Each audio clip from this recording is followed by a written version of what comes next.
Welcome to Hood Champion Boxing and Sports. In boxing, you find a way to win or you find a way to lose. So, Deontay Wilder, he's back. Deontay Wilder returned. Business as usual against Robert Helenius, right? But if you haven't noticed, within his last few fights, there's a certain individual who is, for the most part, speaking on Wilder's behalf, engaging the media, conducting majority of the interviews, and it seems like he wants to keep Deontay Wilder focused more on training and getting better, and not so much dealing with the media, the BS, and just trying to keep him focused and ready to go. Now, this person is Maik Scott, right? Now, the thing about Maik Scott, I think the verdict is still out on how effective he can be as a trainer, because I don't think he's proven yet as a trainer. But one thing we do know is that Maik Scott was a pretty good boxer. He actually, for those of you who don't know, right? Well, before I give you this gem, I'm going to tell you something, right? With Deontay Wilder and Maik Scott and the whole Wilder team, right now they have not signed to fight Andy Ruiz. Okay? I'm going to continue on what I was about to say about Maik Scott. But right now they're stalling those negotiations with Andy Ruiz. Now, there's a reason for that. I don't know this to be a fact. This is what I truly believe. With Deontay Wilder starting the second part of his career, he said he has about 3 years left in boxing. So when you listen to Maik Scott talk about those 3 years and their plans, they only want the biggest names in the sport as far as at the heavyweight division. Andy Ruiz is a big name, so I want to make sure I put that out there. Okay, he is a big name, but they don't want to fight Andy Ruiz. Okay, there's a reason for that. They want AJ, they want Usyk, and there's another fighter who they're looking at, and it's not Fury. Okay, so when I break this down to you, I think you're going to understand. You may agree, you may not, but let's just look at what's going on. So let's give you the backstory on Maik Scott. He was an undefeated fighter. I think he was like 35 wins, 0 losses, 1 no contest, and like 12 knockouts back around 2013. Okay? Maik Scott got into the ring with Derek Chisora. He was up on the scorecards going into round 6. And then Derek Chisora caught him. Maik Scott went down. He got up on the knee, looked at the referee, looked at his corner, was fully coherent. Marbles intact, faculties intact, ready to go. Referee got to 9. Maik Scott rose to his feet. Referee hit 10. He was more than ready and willing to continue fighting. He had obviously shook off the cobwebs, ready to go. They considered that a controversial win for Chisora because Maik Scott was in great shape to continue. He was back on his feet. But the thing is, maybe he just waited a second too long to get up. Because when a fighter gets knocked down, you want him. He'll take the full standing 8, take the full count. You know what I mean? 8, 9, kind of close, but get up at 8. Don't give the referee, don't lose your right to complain. And to me, getting up right around 9, although he was on his knee, knew what was going on, referee could have just let him continue, but he didn't. So Joe Goosen, who was training Maik Scott at the time, he filed for a no contest, went to the boxing board, all kind of crap. Anyway, the board, they heard Joe Goosen, reviewed the footage, sided with the referee. That was Maik Scott's first defeat. Derek Chisora gave Maik Scott that first defeat. Now, for those of you who didn't know that, you're going to understand why I'm trying to kind of stitch this up the way I am. So now that we know Derek Chisora beat Maik Scott, maybe Maik Scott still has a little sourness towards that decision and towards Derek Chisora. So now you look at, right, You got Deontay Wilder, Maik Scott, and the whole team stalling, signing the contract. Andy Ruiz went on camera. He said he signed his part. Okay? This isn't an assumption, right? This isn't speculation. This is a fact. He said he signed it. They sent it over to Wilder's team. Wilder's team hasn't signed it, haven't responded. But we know what they've come out and said in the media. They do not want to fight Andy Ruiz. They will if they have to, but he is not the first choice. Now remember that. Andy Ruiz, Chisora, 3 years left on his career before he calls it quits. So now when you think about, man, why in the world won't they sign this damn contract with Andy Ruiz? Majority feel Deontay Wilder is going to get Andy Ruiz out of there. Okay? No problem. Now, it's true. I've done videos on this. The way I frame it is, for Andy Ruiz to get to Deontay Wilder, he has to insult a crocodile before trying to cross that bridge that the crocodile is guarding. Now, the thing is this. It can be done. But there's a 99.99999999 chance that that crocodile will chop your ass up. You understand? And that crocodile being the Deontay Wilder right hand. Because Andy Ruiz is a sitting duck for that shot. Can Andy Ruiz take a big punch? Yes. Is Andy Ruiz durable? Yes. Has Deontay Wilder knocked out 100% of the fighters he's fought? Yes. What makes Andy Ruiz different? Now, the thing is this. Tyson Fury did win. Okay. He won those fights. But Deontay Wilder didn't knock him out. It's just the gypsy spirits circling around him. I don't know if you saw that dust and all those flakes and shit falling over Tyson Fury's head. Opened his eyes. The man rose to his feet. Picked up where he left off. Okay? Is what it is. All right? But I just want to make sure that I underscore with Deontay Wilder, everyone he's been in the ring with, it doesn't matter if you feel like a tomato can, if you're like a top 15, top 10 contender, elite. It doesn't matter. We all are going to have opinions on this. I'm not saying you're wrong. I'm not saying you're right. I'm just saying we have opinions, varying opinions. So with Andy Ruiz, yes, he can close the distance with Deontay Wilder. Trying to do that, which what I frame as crossing the bridge, is not going to be easy. So Deontay Wilder struggled with guys of the same dimension, equal dimensions. Even with Brazil, a lot of people, they still talk, man, Deontay Wilder knocked him out. That was a vicious knockout. It was. But did y'all not see in that first round where Brazil caught his ass with that hook when Brazil was in the right and over in the corner on the right side of the ring? He caught Deontay with that hook, and Deontay Wilder went all the way to the opposite side of the ring. And then the referee broke him up. Then Deontay Wilder caught him. Bing, bing. Got him out of there, right?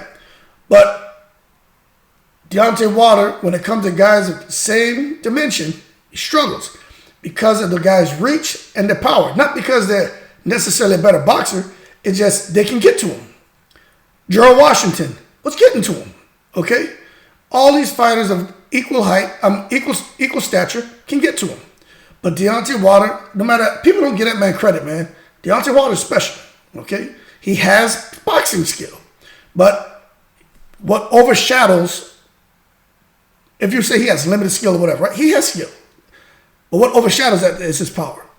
So now when you take that into consideration, those attributes of fighters of equal dimensions, Andy Ruiz doesn't possess. How is Andy Ruiz going to get to him? Deontay Wilder, to me, it's going to be like him fighting Ariola. Bink, bink, jab, right hand. At some point, he's going to land cleanly.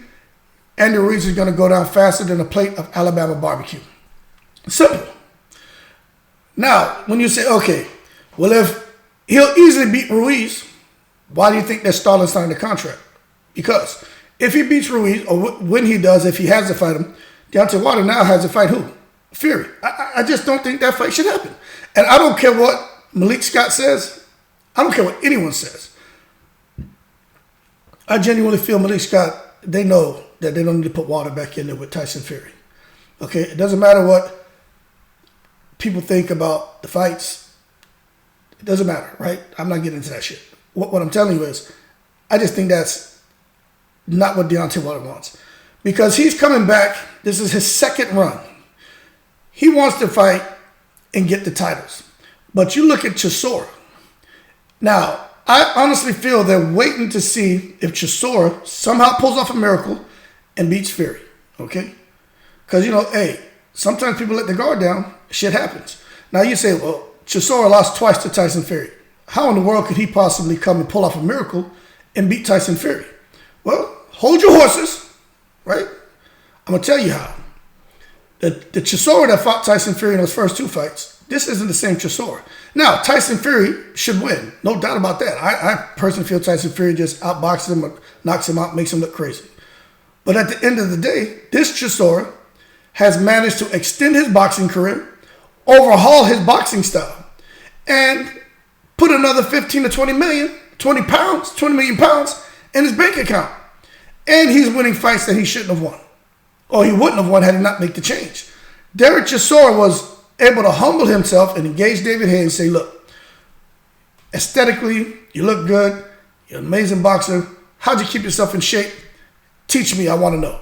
I don't want to quit. I don't want my boxing career to be over. David Haye and him worked it out. Haye put him underneath the program. Shit turned around for Derek Chisora. Like that.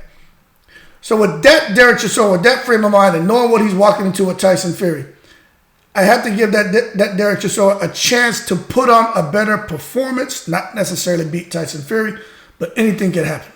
It can happen. And I think with Maik Scott and Andre Wilder and the team, they're watching that. Now, I'm going to tell you what, if Tyson Fury wins that fight, something's going to happen with that pen. I think Maik Scott has the pen in his hand. And he's like, I'm not giving Deontay Wilder this pen to sign nothing. I'm holding this pen.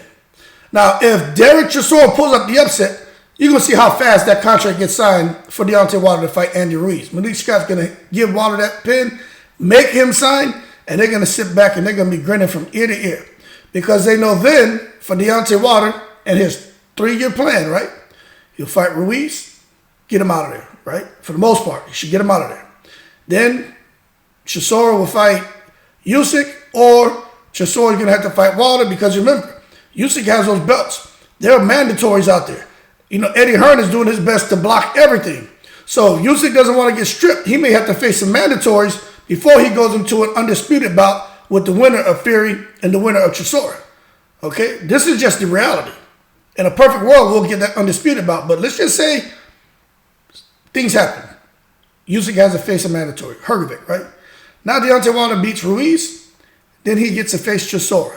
No problem. He comes there, he clips Ruiz, clips Chisora, probably does a rematch with Chisora. That's done for 2023, 2024. That's 1 year down, 2 years remaining. He beats Chisora, right? Now he goes and he fights Usyk. That's 2 fights, second year down, right?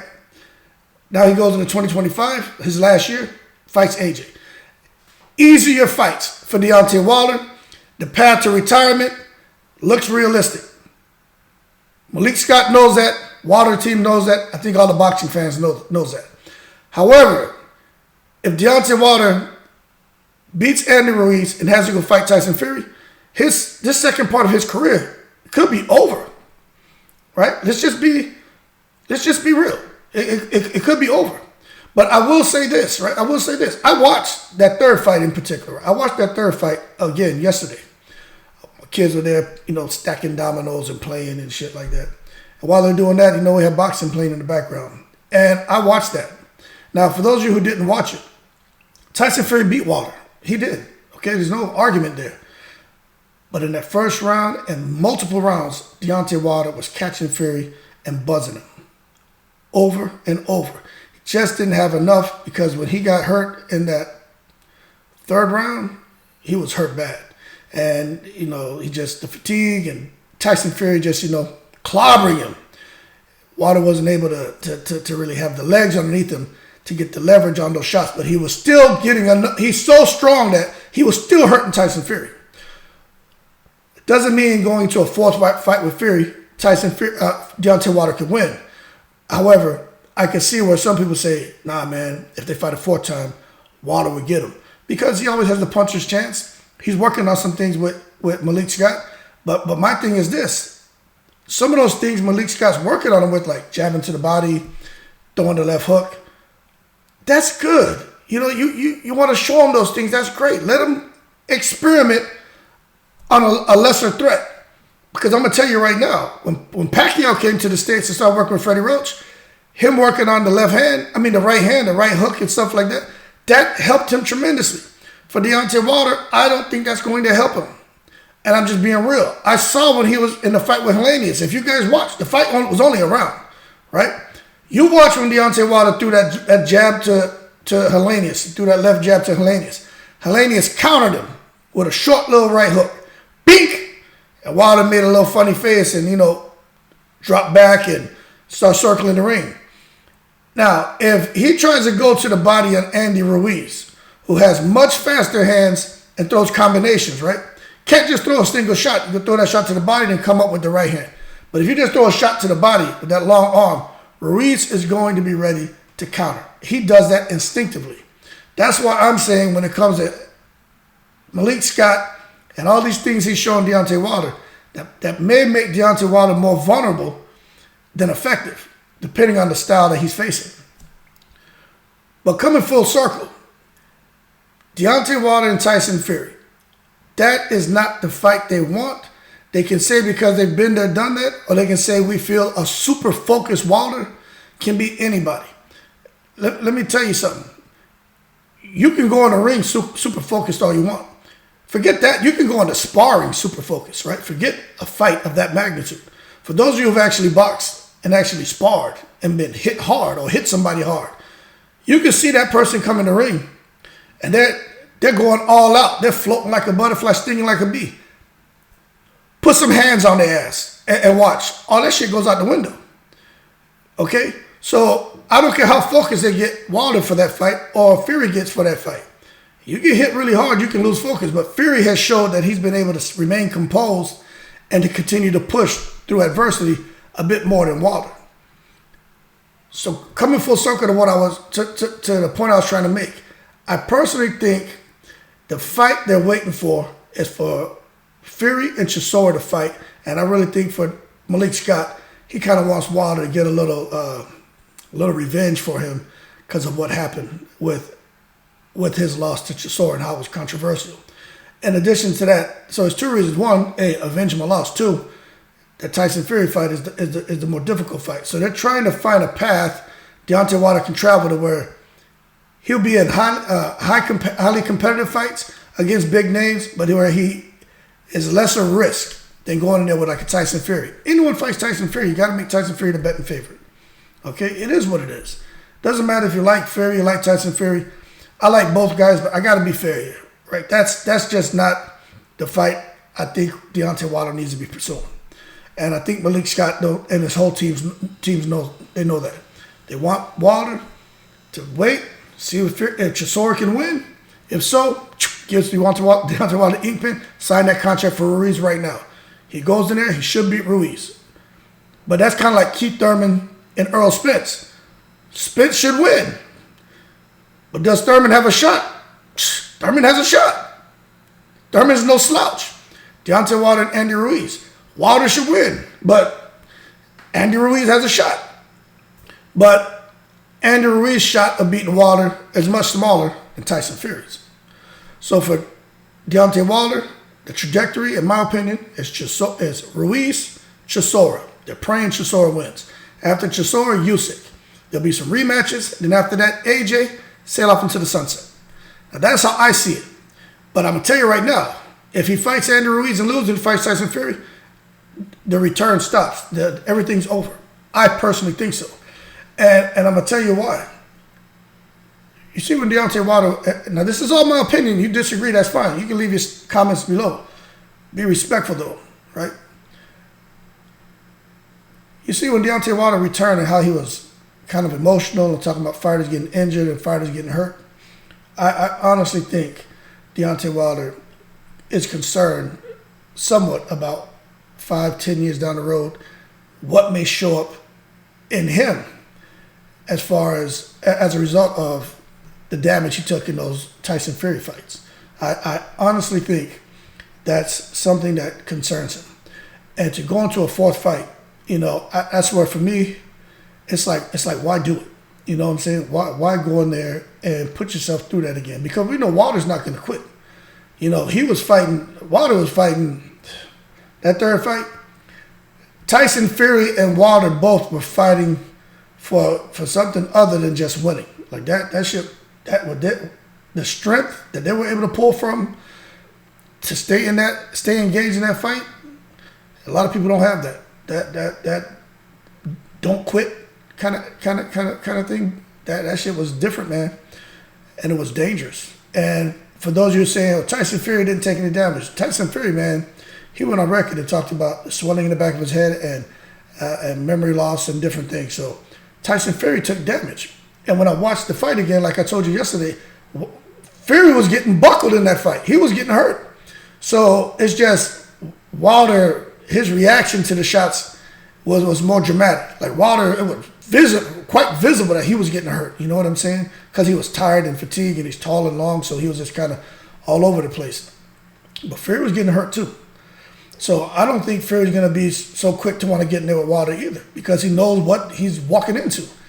But at the end of the day, if they have to do it, Fury will. But for Wilder and his team, I honestly think they'd rather avoid Tyson Fury. They're looking for an easier route.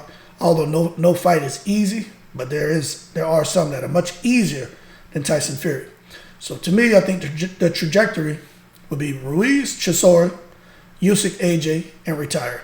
Some rematches mixed in there, and that's it. I don't think they want to come across Fury, because if they run into Fury, anything can happen, but you almost got to say that Fury's going to beat Wilder again, and Wilder's just going to go ahead and not return to boxing, But that's just how I see it. But that being said, y'all leave your comments below. Leave your opinions. Let me know what you think. But for those of you who did not know, Maik Scott, his first loss was to Derek Chisora. And it was a controversial stoppage. And I honestly feel that bothers Maik Scott to a certain point. And with him looking at the opportunity for Wilder to possibly fight Chisora, I think they want to wait and see if Chisora pulls off the upset. They're probably rooting for Chisora, which Maik Scott has said he's rooting for Chisora. Now I understand why. But I could be wrong. But I'm right about Maik Scott losing to Chisora. He lost to him. But that being said, y'all keep cool. Shout out to the veterans. Shout out to everybody from all 7 continents. I appreciate the support. PayPal, Cash App, super thanks if you'd like. Much appreciated. Y'all keep cool. I'm in the breeze.